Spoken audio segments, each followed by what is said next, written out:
우리에게 주시는 하나님의 말씀을 같이 읽겠습니다. 누가복음 6장 12절부터 26절의 말씀입니다. 그 무렵에 예수께서 기도하려고 산으로 떠나가서 밤을 새우면서 하나님께 기도하셨다. 날이 밝을 때에 예수께서 자기의 제자들을 부르시고 그 가운데서 12를 뽑으셨다. 그는 그들을 사도라고도 부르셨는데 12은 베드로라고도 이름을 주신 시몬과 그의 동생 안드레, 그리고 야고보와 요한과 빌립과 바돌로메와 마테와 도마와 알페오의 아들 야고보와 열심당원이라고도 하는 시몬과 야고보의 아들 유다와 배반자가 된 가룟 유다이다. 예수께서 그들과 함께 산에서 내려오셔서 평지에 서셨다. 거기에 그의 제자들이 큰 무리를 이루고 또 온 유대와 예루살렘과 두로 및 시돈 해안 지방에서 모여든 많은 백성이 큰 무리를 이루었다. 그들은 예수의 말씀도 듣고 또 자기들의 병도 고치고자 하여 몰려든 사람이다.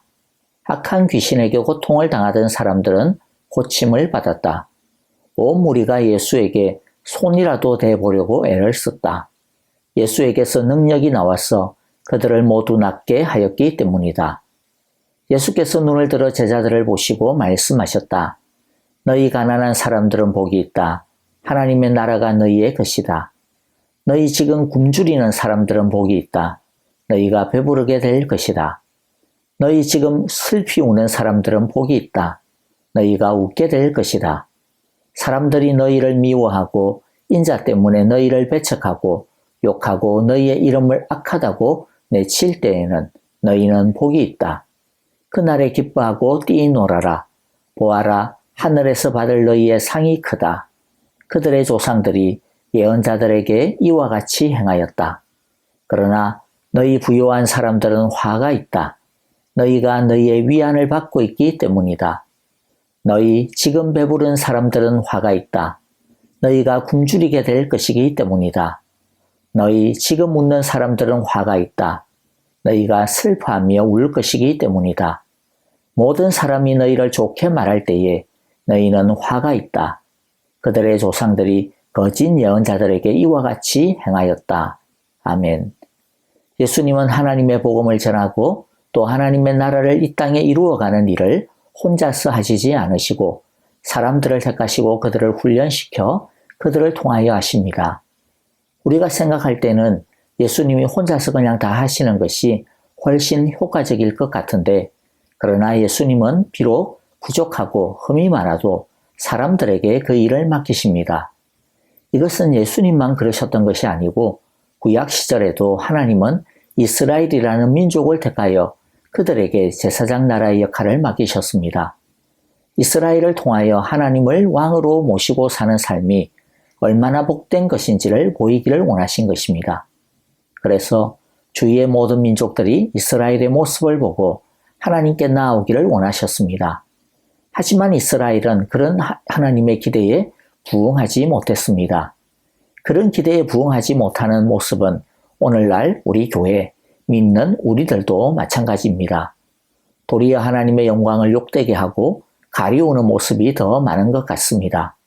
그런데 하나님은 우리나 이스라엘이나 참 부족하고 흠이 많은 줄을 아셨음에도 불구하고 사람들을 선택하여 하나님의 나라를, 복음을 이 땅에 전하고 세우는 것을 고집하셨습니다.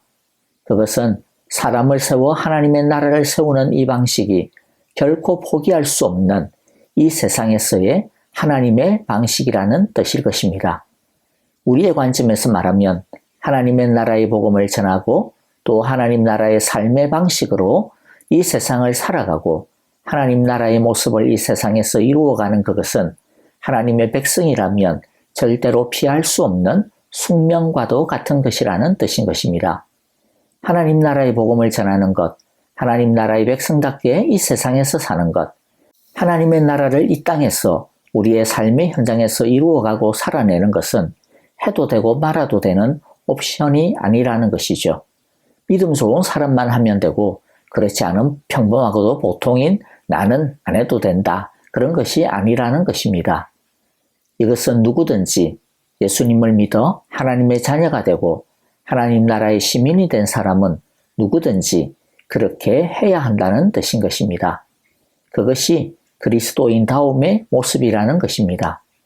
성도들로 하여금 하나님 나라의 복음을 전하고 또 성도들이 삶의 현장에서 하나님 나라의 삶을 살아내는 것은 하나님 나라를 세우는 포기할 수 없는 하나님의 가장 기본적인 방법이요 계획입니다.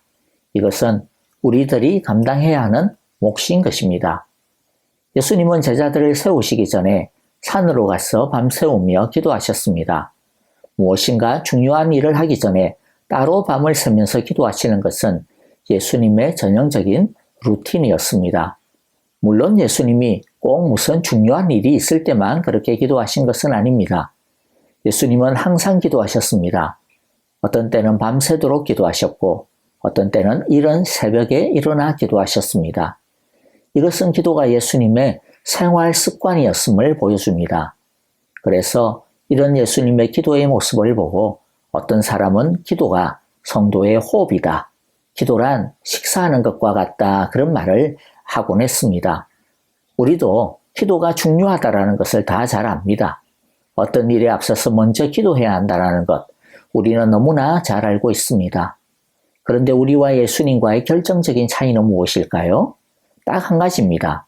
예수님은 아시는 대로 기도하셨고 우리는 아는데도 불구하고 그렇게 기도하지 않는다라는 것이죠.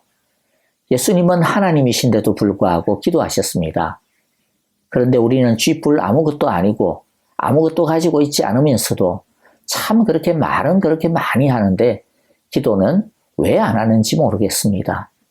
기도가 중요하다라는 것을 입이 아프도록 아무리 떠들어도 안 하면 아무 소용이 없습니다. 올해는 우리 모두가 예수님처럼 그냥 아는 만큼 묵묵하게 열심히 기도하는 한 해가 되었으면 좋겠습니다. 말은 줄이고 기도는 많이 하는 그런 한 해가 되기를 바랍니다. 예수님께서 특별히 선택하시고 뽑은 12명의 제자들을 우리는 사도라고 부릅니다. 12명의 제자들은 당시 기준으로 보더라도 그렇게 내세울 만한 그런 외적인 배경을 가진 사람이 없습니다. 대다수가 그냥 평범한 어부였습니다. 요새 말로 하면 그냥 일반 회사 직원, 노동자라는 말입니다. 심지어 당시 사람들로부터 욕을 먹고 있었던 세리라고 하는 아주 하찮은 직업을 가진 사람도 있었고요. 또 나중에 예수님을 팔아먹은 배신자조차 끼어 있었습니다. 이런 예수님의 제자들의 명단이 보여주는 것이 무엇일까요? 하나는 하나님 나라의 일꾼은 이 세상의 조건과는 상관없다라고 하는 뜻인 것 같습니다. 이 세상의 혈통, 배경, 업적 그런 것과는 상관없다. 누구든지 예수님의 부름을 받은 사람은 다 하나님 나라의 시민이 될 수 있다는 것입니다. 중요한 것은 세상적인 조건이 아닙니다. 하나님의 부르심에 믿음으로 응답하고 헌신하는 것입니다.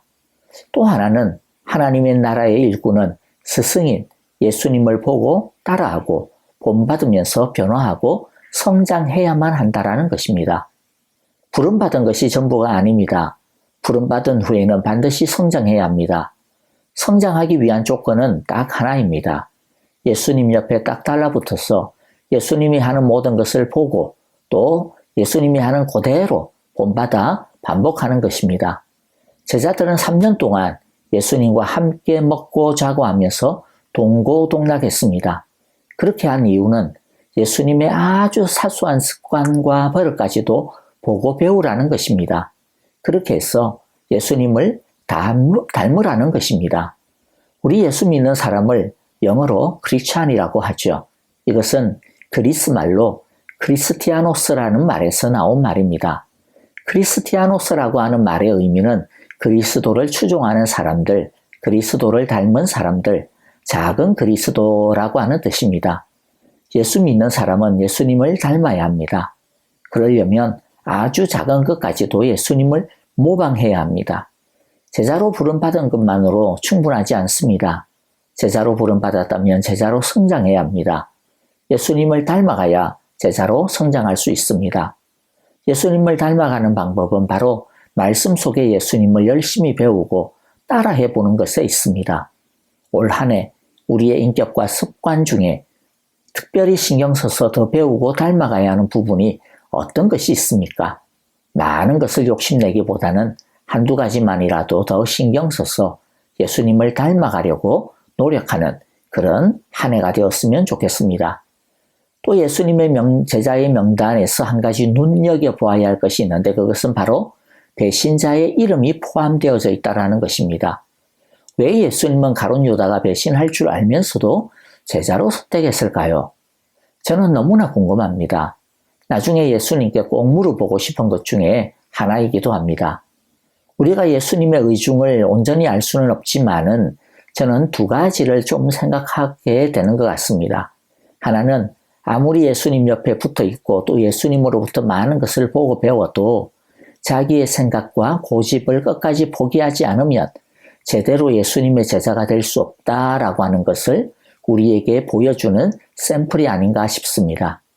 또 하나는 예수님은 가룟 유다와 같은 사람들까지도 구원하기를 원하신다라고 하는 것을 보여주시는 것이라고 생각이 됩니다. 가룟 유다가 배신한 것은 예수님 탓이 절대로 아닙니다. 예수님은 그가 배신하는 그 마지막 순간까지도 몇 번이고 가룟 유다가 하려고 하는 그 배신의 일에 대해서 지적을 합니다. 너가 지금 그렇게 하려고 하는 것 아니냐라고 하면서 아예 대놓고 말하기까지도 하셨죠. 예수님은 끝까지 그 제자를 사랑했습니다. 이처럼 예수님은 아무리 악한 사람이라도 최후의 한 사람까지 구원받기를 원하시는 바로 당신의 마음과 의지를 가룟 유다를 제자 중에 한 사람으로 받아들이는 것을 통해 보여주신 것이라 생각이 됩니다. 우리는 간혹 저런 사람은 절대로 구원받을 자격이 없어 그렇게 판단하는 마음을 가지기도 하는데요. 그러나 예수님의 마음은 절대로 그렇지 않습니다. 예수님은 어쨌든지 어떤 악인이라도 한 사람이라도 구원받기를 원하십니다.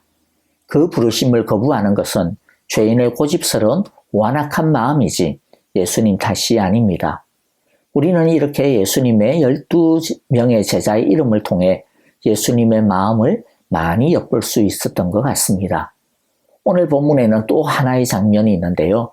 흔히 평지설교라고 이름을 붙이는 장면입니다. 누가복음의 평지설교는 마태복음에 나오는 산상수훈과 내용적으로 같다고 보시면 됩니다. 산상수훈에는 8가지의 복을 말씀하시는데 평지설교에는 20절에서 22절에 보면 4가지의 복만을 다루고 있습니다. 대신에 24절에서 26절에 보면 4가지의 화를 대조해서 다루고 있습니다. 가난한 사람이 복이 있지만 부유한 사람은 화가 있습니다. 굶주리는 사람은 복이 있지만 배부른 사람은 화가 있고요. 슬피 우는 사람은 복이 있지만 웃는 사람은 화가 있습니다. 인자 때문에 배척당하고 욕먹는 사람은 복이 있지만 다른 사람으로부터 칭찬받는 사람은 화가 있습니다. 이것을 외적인 모습으로 오해하시면 안 됩니다.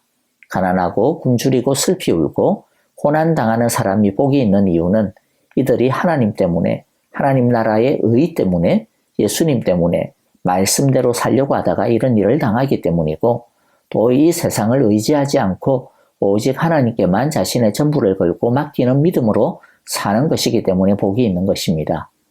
부유하고 배부르고 웃고 칭찬받는 그 사람은 이 세상과 짝하며 살고 있다는 뜻이고 하나님을 의지하기보다는 이 세상을 의지하는 모습을 뜻합니다. 겉으로 보기에는 복 있는 삶처럼 보여도 하나님 없이 부유하기 때문에 그들의 실상은 나중에 화로 가득 찬 삶이라는 것입니다. 진짜 복은 이 세상의 겉모습이 아닙니다. 진짜 복은 하나님 편에 서 있느냐, 하나님을 의지하느냐에 달려 있습니다. 진짜 복은 사람이 칭찬하는 것에 달려 있는 것이 아니라 하나님이 인정하시는 것에 달려 있습니다. 진짜 복은 이 세상의 것으로 웃는 것이 아니라 하나님이 웃게 하시는 것에 달려 있습니다. 예수님의 제자는 이 세상의 가치관과 다른 가치관을 가지고 사는 사람들임을 예수님은 가르쳐주고 있습니다. 우리 모두 세상의 복이 아니라 예수님의 제자의 복을 추구하고 누릴 수 있게 되시기를 간절히 기도하고 축복합니다. 기도하겠습니다. 하나님 아버지, 오늘 말씀을 통해 모든 능력과 신성을 가지고 계심에도 불구하고 제자를 세우기 전에 밤새워 기도하신 예수님의 겸손과 믿음을 본받기를 원합니다. 기도가 중요하다고 알고 말만 하지 않고 예수님처럼 진짜 기도하는 사람이 되기를 원합니다. 세상의 것으로 기뻐하고 부여하고 자랑하지 말게 하시고 하나님이 주시는 복을 추구하고 기뻐하게 해주십시오. 주님으로 인해 어려움을 당하고 손해를 당하고 미움을 받더라도 기꺼이 인내하며 예수님의 제자답게 살게 해주십시오. 예수님을 배우고 본받으며 날로 날로 성장하게 해주시고 하나님 나라에 속한 사람으로 끝까지 믿음 가운데 인내하게 해주십시오. 예수님의 이름으로 기도합니다. 아멘.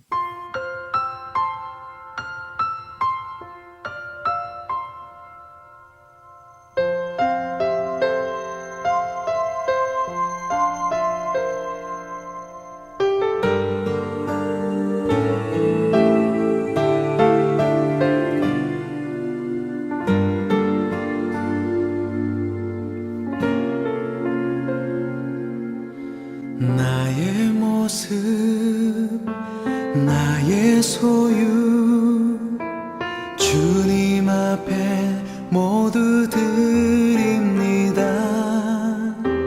모든 아픔 모든 기쁨 내 모든 눈물 받아주소서.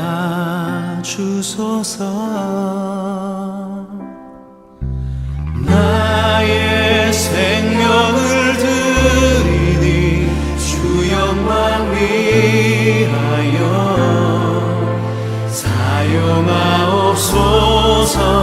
내가 사는 날 동안에 주를 찬양하며 기쁨의 제물 되리. 나를 받아주소서.